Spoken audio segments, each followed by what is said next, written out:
ฮัลโหลสบายดีพี่น้องคลิปนี้สิพามาเบิ่งเนาะเอารถเกตลงแต่เทรลเลอร์เนาะนี่เนาะเบิ่งนี่เนาะซูเปอร์ใหม่เด้เพิ่นว่าเนาะซูเปอร์คับเทรลเลอร์เพิ่นเอาลงเองเลยหน่อยเนาะมาฮอดบ่อนเอาลงเนาะคนหนึ่งคนนี้ย่างลับๆล่อเพิ่นก็สตาร์ทเครื่องเลยจ้ะรอก่อนเนาะแต่ก็ขับยากอยู่เลยเราเอาเบิ่งกันรถอันนี้เนาะจักมันยังเฮ็ดลกแรกเอาไปเอามาอยู่เนาะนี่เพิ่นกำลังสตาร์ทเครื่องสิลงเนาะพี่น้องมาลุ้นนำกันเนาะว่าเพิ่นสิเอาลงได้อยู่บ่เนาะ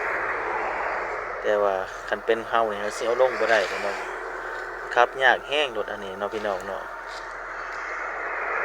นี่มาท่าเบิ่งนำกันเนาะเพิ่นสิเฮ็ดแนวใดเนาะเพราะว่าเฮาเอารถมาบัดอันซูเปอร์คับรถเกียร์บ่ได้มานำเนาะบัดนี้เนาะเฮ้มาเบิ่งพี่น้องเพิ่นกำลังเอาใบมีดขึ้นเนาะนี่เพิ่นสิเฮ็ดจังไดเนาะดูมาเบิ่งนำกันเนาะมาลุ้นนำกันเนาะว่าเพิ่นสิลง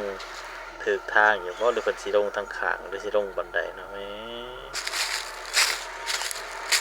มาเบิ่งพี่น้องมาลุ้นนำกันพี่น้องนี่ซูเปอร์วัดอันนั้นเด้เนาะเพิ่นก็จัก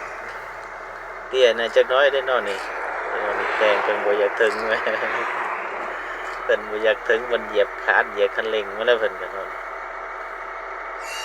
เพิ่นก็ได้ปรับเบาะ3-4เทื่อให้เบาะมันต่ำลงเด้เนาะกูมื้อนี้เพิ่นกำลังลองเนาะ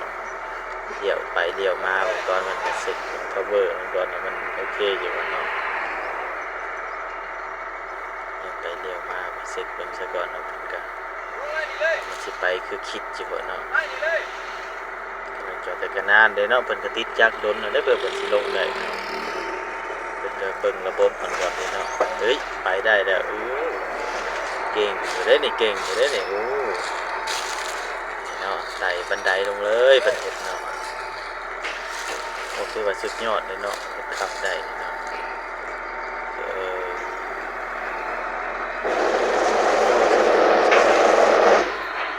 อ้าวจอดเป็นหยังวะเป็นหยังคือจอดว่ามันเป็นหยังส่งนี่พี่น้องคิดว่ารถติดนั่นติดนี่หมดแล้วนี่ทีมงานเนาะเขามาส่งเบิ่งมันคือยุดอันนั้นนี่นะ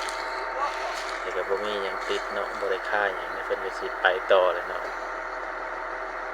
โอ้แต่ว่าสุดยอดอยู่ได้เพิ่นขับลงได้เนาะนั่นน่ะโอ้แล่นลงลุดๆเลยเพิ่นเฮ็ดขับไปดิพี่น้องเดี๋ยวคลิปหน้าสิพาไปเบิ่งเนาะ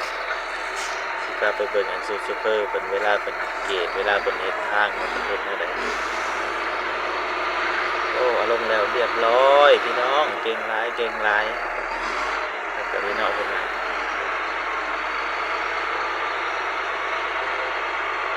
แต่ว่ามันคือเป็นสียาวๆเนาะทางหน้ากับทางหลังเนี่ยเป็นตาเลี้ยวยากเลยผมว่าเนาะสำหรับคลิปนี้สิจบเพียงเท่านี้แล้วพี่น้องขอบใจหลายๆ